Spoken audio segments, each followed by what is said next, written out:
Good evening. Welcome to Bedtime Stories, Season 5, Episode 5, where we'll be reviewing Chapter 4 of Caught Up Loving a Trill 1 4. And it's pretty interesting. A lot of emotions in that chapter. And we're gonna talk about it. But after this bedtime cocktail. The bedtime cocktail for this evening is going to be a frozen margarita, but not any old frozen margarita. It is going to be a frozen pineapple margarita. So let's get into it. Now, today I have good old Margaritaville Silver Tequila. You're like, oh, that's a big bottle of tequila. Oh, yes, it was a great deal at Empire Package Store here in Atlanta, more specifically Decatur. Okay, this was only 20 bucks. I almost passed it up for a smaller bottle of a cheaper tequila, but I looked at it, it's like 20 bucks. Wait, look, Margaritaville, I'm not sipping this. This is not high level top chef tequila that you sip on.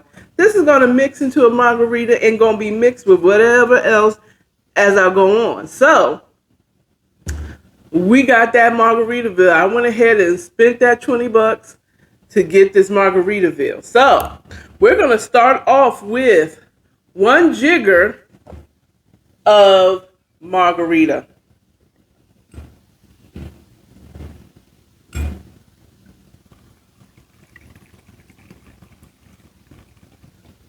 And I'm probably going to do more than one jigger just because I'm heavy-handed Harriet over here. So I'm going to pour it into my mixer here that I have on the side. It doesn't have a long cord, so you're going to hear it. But this, I put the camera a little bit close. It's a single, it's like a, for one person. It's not the big, so I'm going to put that into there. I think I'm going to put a little bit more. This is teeny. I'm going to do maybe like a half a jigger of this tequila in there. I ain't going nowhere after this anyway. So I'm going to go ahead and put another half jigger in there just for good measure because I like it like that. Do, do, do, do. I like it like that. Do, do, do, do, do. Okay, so we're going to put that down here. Now, we're going to do one jigger of triple sec liqueur. It is an orange flavored liqueur. I want to put it where you can see what it is. It is De Corper brand triple sec. This does have alcohol in it. Now there is a cheaper. This ran me about 11 bucks at the same liquor store, and but you can get a cheaper one with no alcohol in it for maybe about 4 bucks. And I'm rounding up, so it was like 3 and some change. You could get a cheaper one. It's non-alcoholic, but I'm not an alcoholic, but I like my liquor. Okay, and I prefer this liqueur. So I'm gonna do one jigger of triple sec. Now I watched the video before I decided to do this. I kind of knew because I know the blueprint of cocktails is to have a spirit, a sweetener, and a bitter. Okay, when it comes to margarita, the spirit is tequila. The sweetener would be a simple syrup if you're doing a regular regular margarita. But in this case, because it's a pineapple margarita, the sweetener. Well, in this case, I could add some sugar, some type of sweetener to it, but the pineapple is already sweet. And the same with the liqueur. Liqueur is a spirit that has been sweetened to the point that it's almost syrup, but it has a little liquor to it. Okay, so that's the sweetener, and then there's the bitter. In this case, would be the lime juice. So I'm gonna go ahead and put this in here. I'm gonna do a half a jigger of lime juice. Or you can do a fresh squeezed lime in there. You can put a fresh squeezed lime in it, a half a lime. You squeeze into your blender. Okay, put that over there. Put this here. Okay, and now. I have a glass of ice in my according to AKARA glass. But this is fresh pineapple that I bought from the farmer's market, cut up and then put in the freezer. So this is fresh pineapple. You can get it already chunks of pineapples at your grocery store, however you want to do it. But because this is already frozen, I don't feel like I need to add any more ice, but I got some ice just in case. So I'm going to go ahead. My hands are already washed. I'm going to go ahead and put a few chunks of this pineapple in here and make sure I leave a little bit aside so I can garnish my margarita. Yeah. There we go. So what I'm going to do is I got me some chunks and I'm going to blend it first before I decide if I need to have a little more ice added to it. So, what the hell?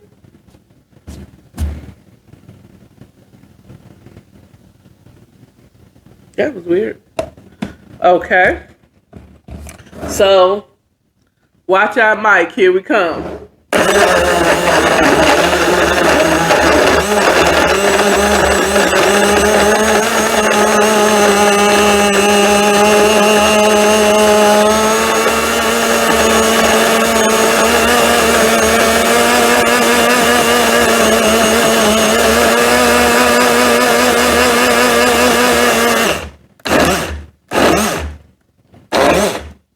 Oh, some came out.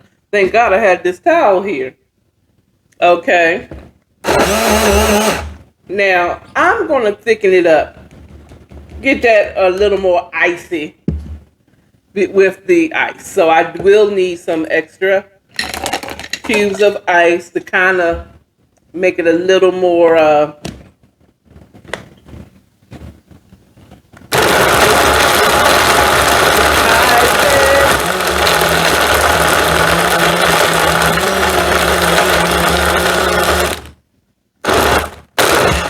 I might need to hold the whole glass of ice.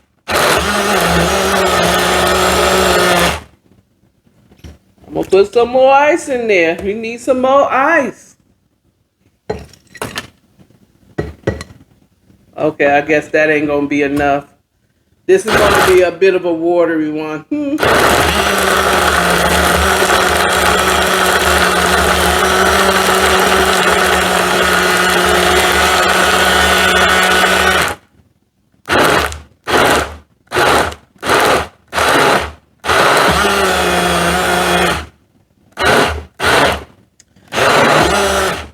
This is a little too watery for me.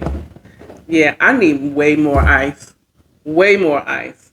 So I'm going to put this video on pause and come back to you with a little more ice.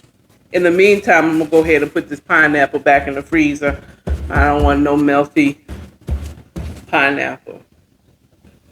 All right. Pause. And we back. So it's like my margarita shit, you know, it's a little, I got it thick. It's thicker than a Snickers. Okay, so we're gonna put that aside for the refill. And this is my frozen margarita. Now I was going to garnish it with a pineapple, but I put the pineapples back. So I'm just gonna cut this straw. It's not a garnish, but I'm gonna cut it so that it'll be a small enough straw to put in my margarita glass. Frozen pineapple margarita for yourself. All right, let's see.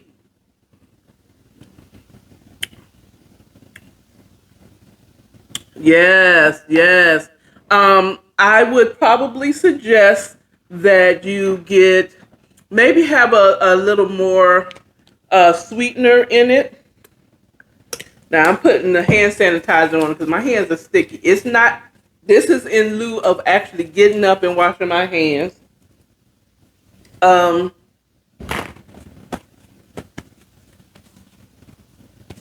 because I'm a little sticky from the pineapple.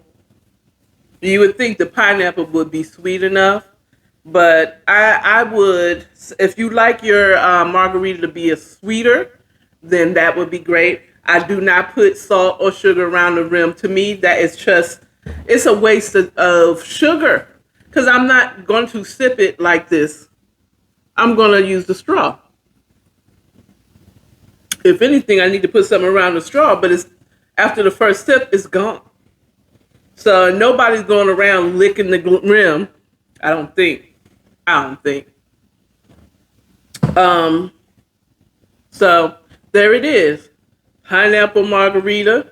It is perfect for this summertime, to beat the summertime heat. Yay, yay. Oh, yeah. Oh, yeah. Mm-hmm. That's what I'm talking about. That is what I'm talking about. This is really good to me. Perfect. It's a perfect summertime drink to help beat the summertime heat and feel good. And it's also because it's not a lot of sugar in it. It also is helping with you're not going to have as much of a hangover than if you had a really sweet drink. Okay? All right. All right. Now let's put some stuff aside and let's get into this book. So, chapter 4 starts out with Champ heated, child. Yes, girls and boys, I'm going to tell you, he is mad. He is sitting by the bedside of his brother Jarius. Jarius. I hope I'm saying it. Jarius,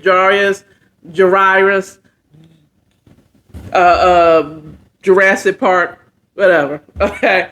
If it was a D instead of a J, it would be Darius. So it's Jarius. He's by his brother's side. Okay. At first, I was really being disrespectful. So, yes, I want to say the names correctly. Even if this is a fictional book, I want to say the names correctly. He's by his brother's side. Jaws twitching, pissed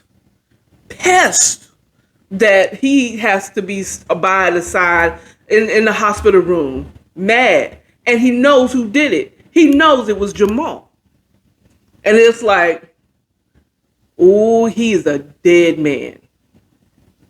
He is a dead man. He don't even know what he started. You just started a war. And he goes into just saying in the first page or two, talking about how there was an unspoken truce between Champ's camp and Scar's camp, or before, when it was Jamal's camp. Before it was Jamal's, it was Tyson's camp. Who is in the business on the drug scene in the drug business in the Atlanta area. They did their business, we did ours. Everything is harmonious, right? So he thought, and he never took into consideration to solidify that it's still a truce. That we don't mess with one another, people. We let each other do our business. We're not shooting at each other. None of that stuff.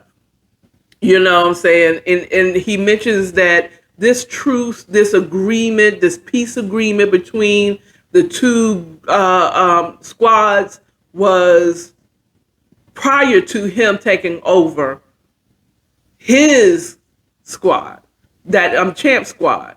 But he said, oh, but now that little biatch, okay, that little biatch, Jamal has changed it all. It is war. Okay.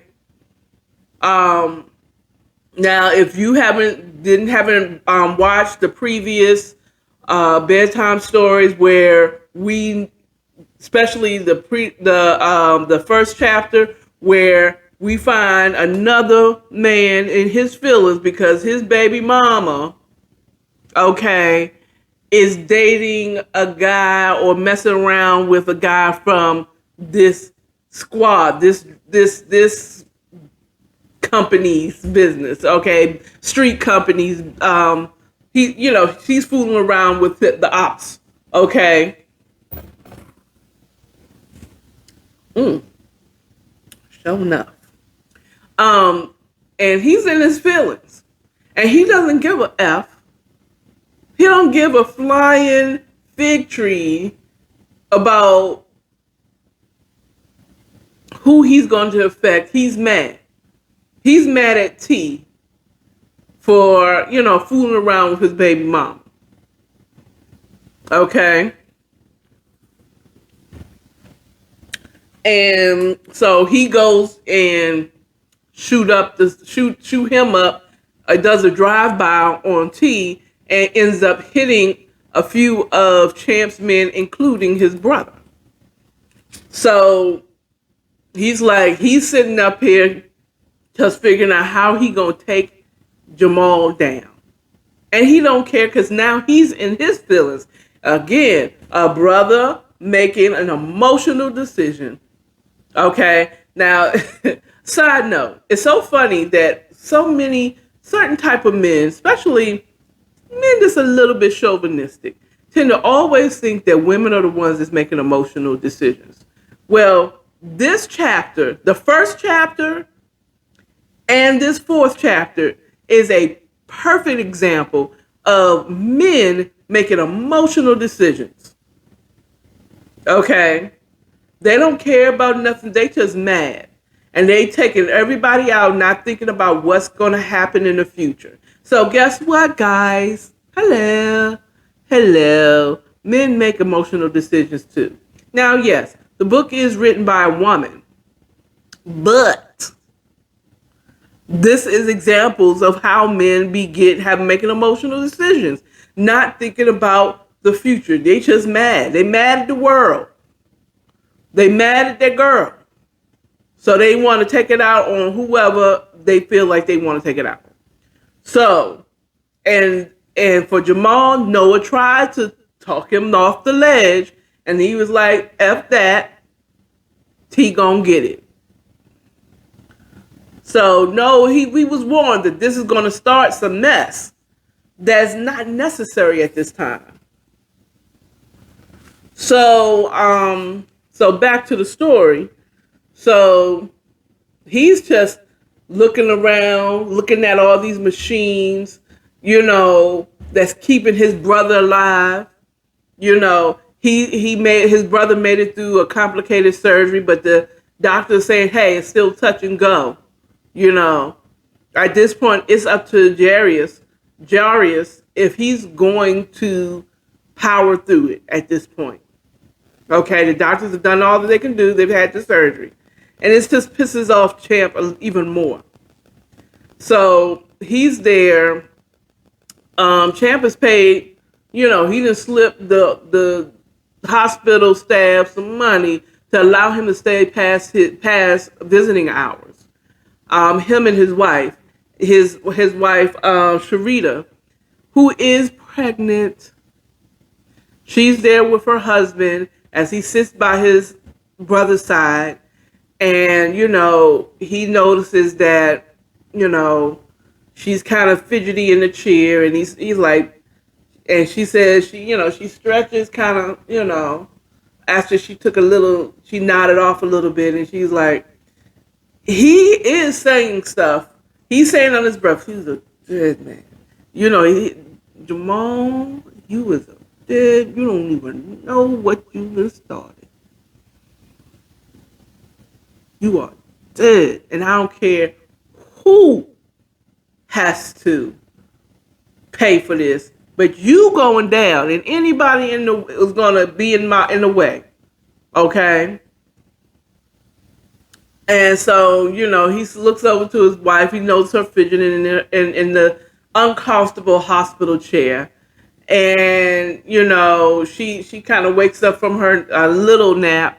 And she says, babe, did you say something? Oh, no, nothing directed to you, And he's like, he basically, after, he's like, babe, maybe you should go ahead and go home. And she said, and I'll see you in the morning. I'm gonna stay here with my brother. You know what I'm saying? And she's like, you're not coming home with me? Now, she is much like Toy, okay, at this point now. Not when Toy didn't know that her husband was in the business, but much like Toy, she knows what type of business and the man she married. She knows the business. She knows what this means. She knows that this is going to cause a war. And she knows that she can't really talk Champ off the ledge about this. She knows she's not going to be able to talk him off the ledge. Okay? She knows that he is going to get involved in this. Okay? So she doesn't even really bother to try to talk him away from it. All she says in the book that all she could do is have a silent prayer that God will cover her husband and those around him. So that she is not a single mother with 4 kids, because they've been kicking out kids like Pez. They the Brady Bunch right now. At this point, Champ and his wife is Nick Cannon and every baby mama.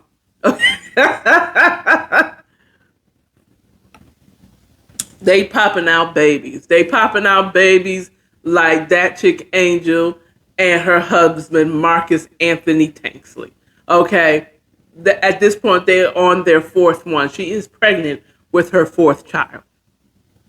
I believe it's the 4th. It could be the 5th. But she get knocked up when he thinks, hey baby, you wanna have sex? But anyway, so he's like, yeah, babe, I want you to go ahead and go home so at least you could be there when the children wake up in the morning. Okay, so you go ahead and go home. Now, Sharita ain't stupid. Again, she knows what type of man she married. She knew what life he was in. She knows. Okay? And she knows that doesn't mean that he's going to really be by his brother's side. That means he's going to be taking some business. He don't want her to be around when he take care of this business. Okay? So he's sending her home. Okay? She's like, okay. So she knows she can't talk him off the ledge. This drink would be prettier if I had some type of sugar or salt around the rim. Maybe next time. Okay. Maybe if I make it for someone else, I'll make it. But yeah, I like this. So going on. So he sends her home, and so she goes. She said, okay. She extends her hand and said, okay, give me your keys, and I'll go ahead and go home. He's like, you know what? No, babe. He grabs her hand, and he's like, I'm gonna walk you out. I got people watching the hospital, so I have someone that could drive you home. Okay, which is smart, which is very smart. Okay, wait a minute, hold up. I don't get brain freeze. I get throat freeze. My throat, I can blow out and freeze this mic right now. Okay, I have an air conditioner in my throat right now. I can I could cool a whole person off with the cold air from the ice freeze in my throat. Excuse me. Okay. So he walks her out. And though he walks her, so he says, let me walk you out to the car. I'll have someone take you home. She mentions that Alicia, and I'm thinking that is like his sister or somebody. I can't think about. I can't remember who Alicia is, but she wants to take the kids to an amusement park or some type of. Wait a minute, hold on. Let me see where.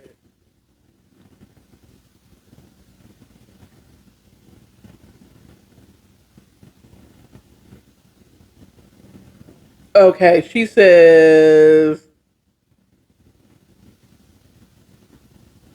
Alicia wants to take the kids to Legoland tomorrow. And she says, I don't know exactly what's going on right now. She does. She knows what's going on. She doesn't know the exacts, but she knows that it's going to mean war. So this is her way of saying, like, I know something's going down. And she says, but I'm sure you'll let me know if there's any reason I should be concerned about our children's safety. That's her way of saying, I know what's about to go down. It's probably going to be some type of war, a back and forth. And she knows that he's in his thoughts. He is angry. He is ready for war. So she's kind of edging him to remind him, is it okay for our kids to go to Legoland tomorrow? Or should I keep them home because of what you're about to do? What's about to happen between these two camps? Should I be concerned about my kids? You know, he said, oh yeah, sure. He's not thinking, he is so in his feelings right now. All he can think about is killing Jamal. That's all he can think about, is getting rid of Jamal. Okay? For this whole thing, getting him back, retaliation. That's all he can think about is vengeance at this point. So he kind of like, well, yeah, no, the kids are cool. The kids are cool. She knows. It's like, okay. So as he's walking her out, you know, they're holding hands as he walks her out, gets on the elevator. She could tell he's all in his thoughts right now about whatever his plans are. She's been with Champ for a long time, so she already know the look in his eyes. He's in the distance. He's sitting up there calculating. He's calculating in his mind. You know the look. It's just like it's a blankness. He's not there. He's in his mind strategizing of how he's going to get back at Jamal. Okay, which is already in play, and the tit for tat that's going to go on after that. Okay, because you know he shoots his brother. Okay, Jamal shoots his brother, or shoot up his squad. He has to retaliate with shooting up him and anybody else in the way. He's not trying to just get Jamal. He's concerned about getting Jamal. He's the main target, but If people get in the way, he don't care. He doesn't care. He does not care. So all he knows is if I shoot up 50 people and one of the people that dies in those 50 people is Jamal, he done what he wanted to do. But at the same time, he knows also, even though he's in his feeling, he also knows that that's going to be a tit for tat. They're going to retaliate knowingly. So he's preparing for that, the retaliation of him retaliating against them. Now, I'm going to tell you, side note, Auntie, I wouldn't have retaliated right away. Once he gets Jamal, like Jamal deserves that shit, you know, because he shouldn't have done it. But I think that at this point, just thinking the way I think, I wouldn't retaliate right away. Because Champ is expecting a quick return retaliation. He's ready for it. I mean, you know what I'm saying? Personally, I wouldn't retaliate. Or at least I wouldn't retaliate right away. You know what I'm saying? Because Jamal deserved that shit. He was a hothead. He was in his feelings. He deserved it. And anybody that was standing by him deserves it. Maybe I'm cold and a sociopath, but I wouldn't retaliate right. I wouldn't even retaliate at all, to be honest with you. I wouldn't retaliate at all. Jamal deserved that shit. You know what I'm saying? I wouldn't retaliate at all.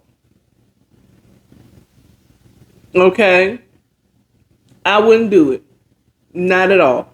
Not even a little bit. I wouldn't retaliate. Okay? But it would go into my memory banks. You know what I'm saying? For when he really does something that was unnecessary. You know what I'm saying? Like, you know, he's going to relax it, but he's going to do something stupid. He's going to test it and say something like, see, that y'all didn't retaliate because y'all knew that he's going to get a little cocky. It's just going to be what it is. Okay. Okay, so back to the book. So he sends his wife home. Now, her last ditch effort, she didn't try any other time, but she does talk to him. It's like, I don't know why you have to be a part of it. Before she leaves, and you know, and they're standing by the truck, he's like, it's unusually quiet. I don't know why he says unusually quiet at the hospital, because this is Atlanta. And as much as we try to act like we is little New York or little Cali or little, LA or whatever, this is a small town. And baby girl, at 1 and 2 o'clock in the morning, we sleep. The above ground stuff is sleep. Everything's closed. The only thing really open right now is Waffle Houses and IHOPs. Okay? When you let out to the club, you ain't got a variety of, you can't go to the bodega like you in New York. Okay? You can't go to the little Chinese spot at 2 o'clock in the morning and get you 3 fried wings for $3 or $5 at the little Chinese at Chin Chin's or something. You know what I'm saying? Like you in DC. Okay? You ain't got nothing else open here in Atlanta. All the main stuff is shut down. Okay? So yes, it's going to be quiet. People sleep here in Atlanta. We go to sleep. Okay? This city sleeps. Okay? Even the hoes. Okay? The hoes go to sleep too. But it said it was unusually quiet outside of the hospital when baby girl tried to give her last ditch effort to convince him to really kind of like really think think with your brain here, bro. You know what I'm saying? You don't. I don't. She's like, I don't understand why you need to be doing this. We got people to handle that. Send your shooters to take care of Jamal. Why do you gotta be there? We got a child on the way. I mean, she doesn't say that exactly. If you want to know exactly what she said, get the book. It's on Amazon, or you can go to MichelleElaineBooks.com. Okay, but she said we got shooters that's built for this. Okay, this is what they're for. And he says to her, "It is my brother. My brother is fighting for his life right now over some stupid shit." He doesn't say that, but again, what I just said. Get the book.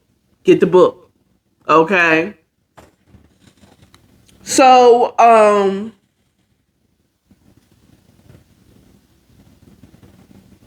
she's like, okay. She knows, but she tried. She tried to kind of talk him off the leg, like, you don't have to do this. He's like, okay, well, just be safe, babe. Be safe. Don't do something that doesn't bring you home to me in the morning. Okay?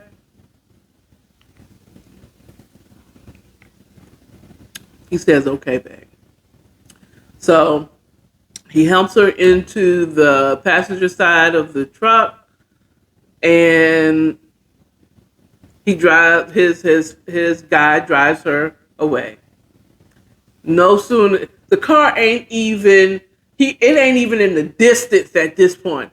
Soon as they pull off, he's pulling out his phone like, you ready to get me? Let's go. Okay, and he said, yeah, I'm around the corner. I'm pulling up to you right now.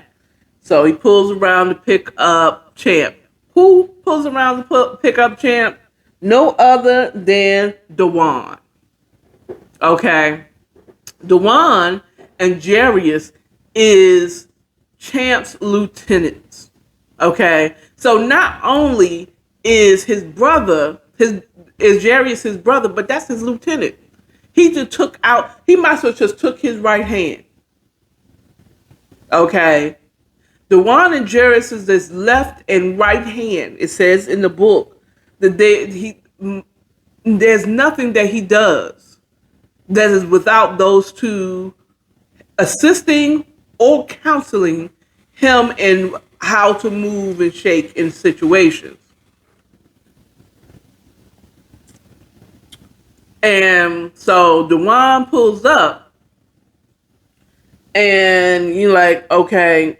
He says, yep, I got some men with eyes on the spot, ready and waiting for us to pull up.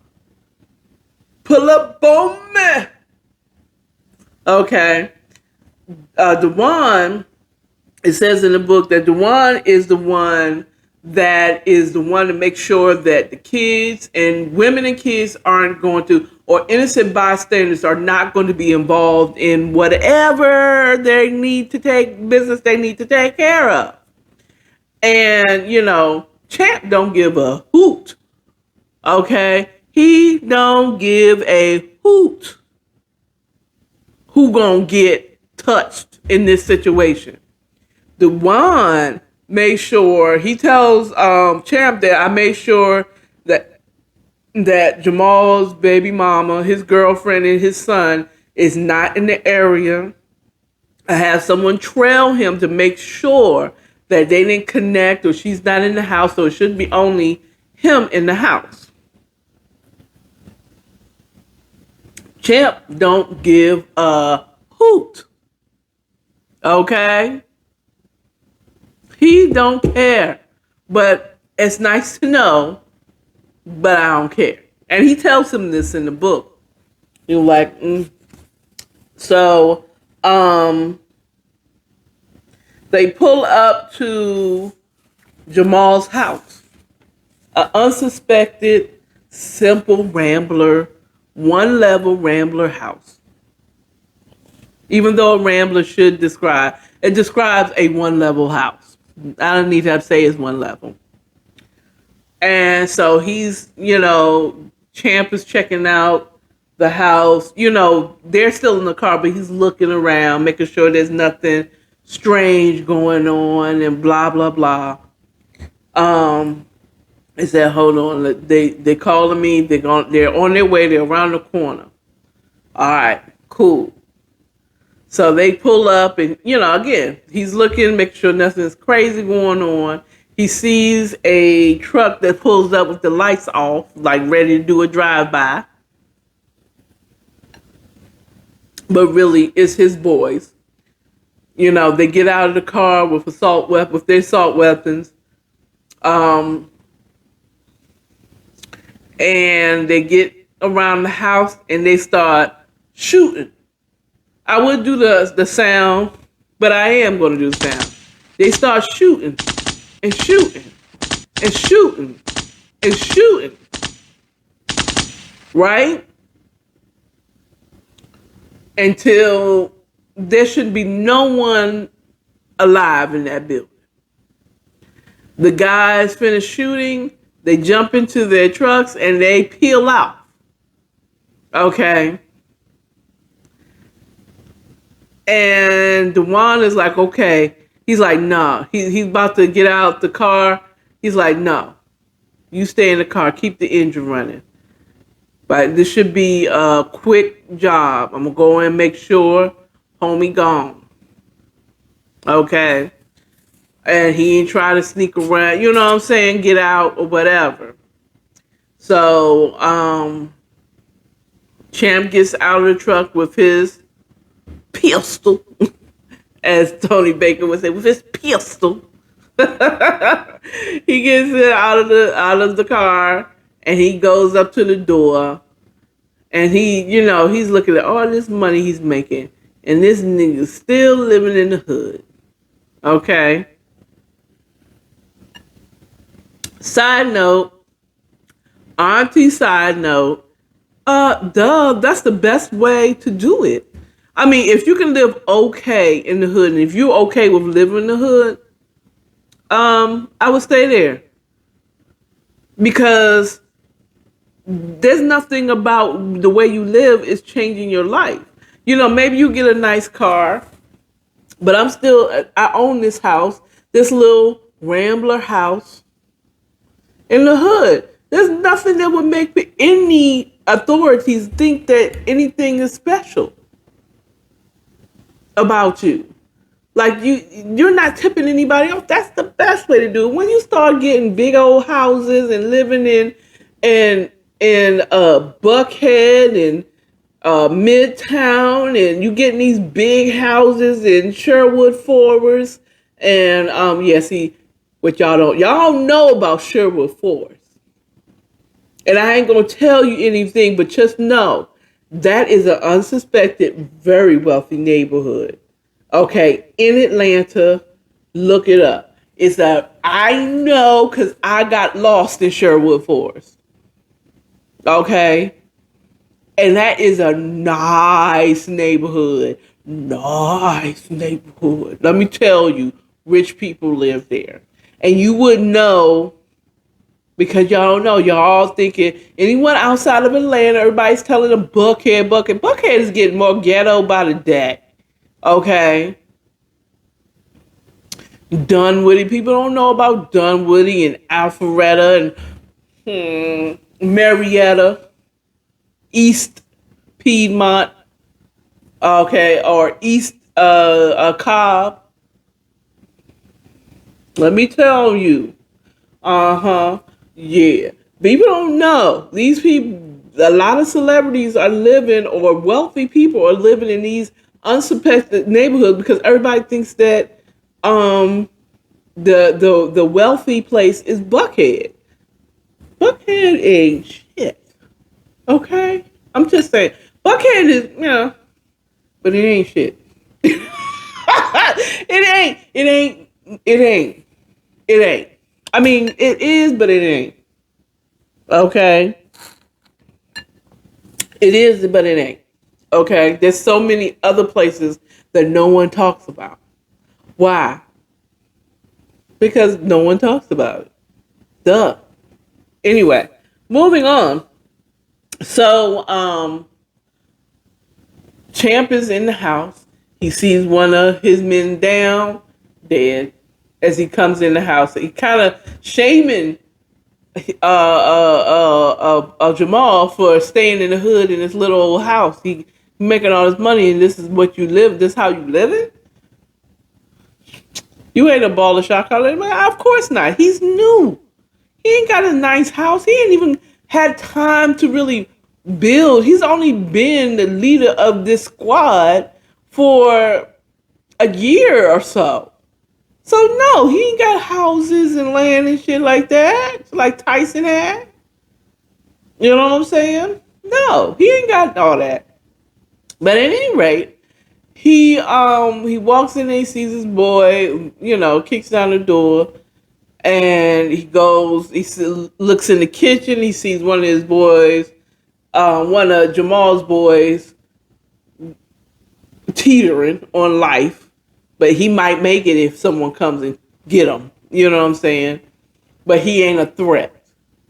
He goes in and he goes a little further into the house and he sees Jamal painfully struggling to get to the back of the house to try to kind of crawl out and get some type of help.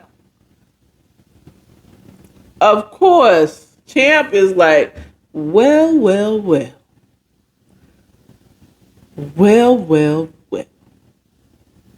You still breathing, but it ain't gonna be long before you gone. So he kicks him in a wound on the side, and of course that's painful. But even in the face of knowing that he's going to die, there's no way. He can't defend himself. He is severely wounded. Jamal is. And Champ is like, turn your ass over. And he didn't say it like that because that was sounding like Boss Hogg from Dukes of Hazzard. Turn your ass over. That's more like what he said. Turn your ass over. And instead of give him a chance to turn over, he ain't able to do it. He's severely injured. He grabs him by the shirt and turns him over.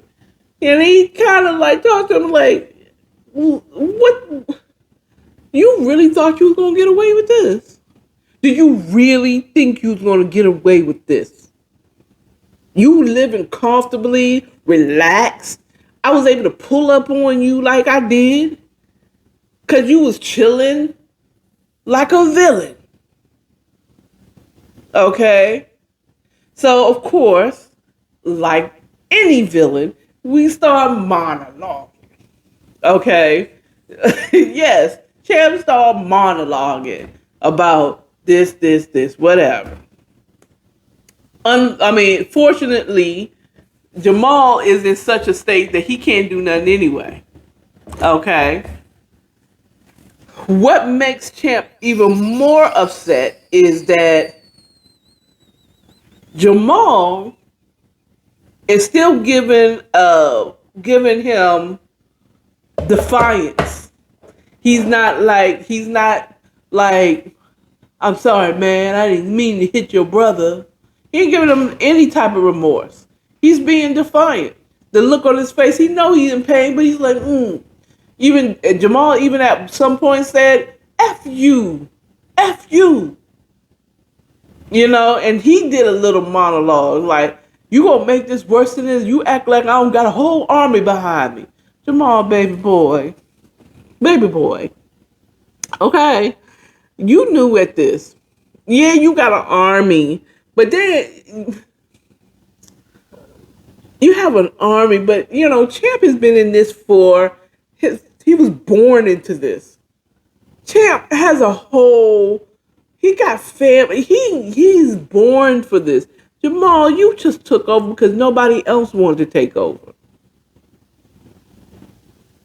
Let's be 100. Jamal's only in this yeah, you do, but that army that you say that's behind you is Scar's. Okay? That's Scar's army. Okay? And they're going to do it just because, they did something to you. Okay?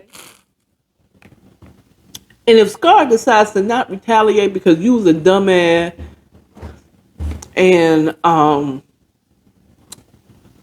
decided that you wanted to go after someone in Champ's camp, and in turn end up shooting his brother. I'm just saying, you act like people was down for you like it was like Tyson had been running it for years. So yeah, Tyson had a whole army by him because he's built this up from the ground up. So yes, he got loyal people that is there for him.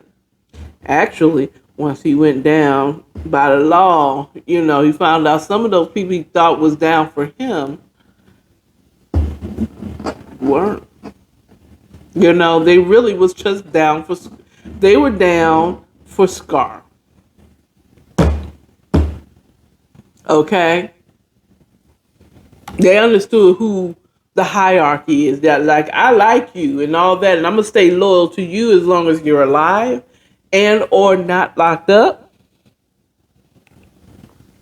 But honey, no, I'm really loyal to Scar. If Scar says do this, I'm doing it. So yeah, he's acting like people is like he got his own army, like he run stuff. No, baby, you was a manager. That's what you are. You a manager of one of Scar's markets, baby. Maybe you're a regional manager, but nigga, you still a manager. You don't own nothing. You don't have an army. You have access to an army. So he goes on to say, you started something. No. He ain't started nothing. You started, Jamal, because you was mad because your baby mama was creeping on you. Period. And even though you got her this BMW truck and all this stuff and whatever, says a lot that she was creeping with the other team. Okay, so I'm going into say single and satisfied. But auntie side note, says a lot.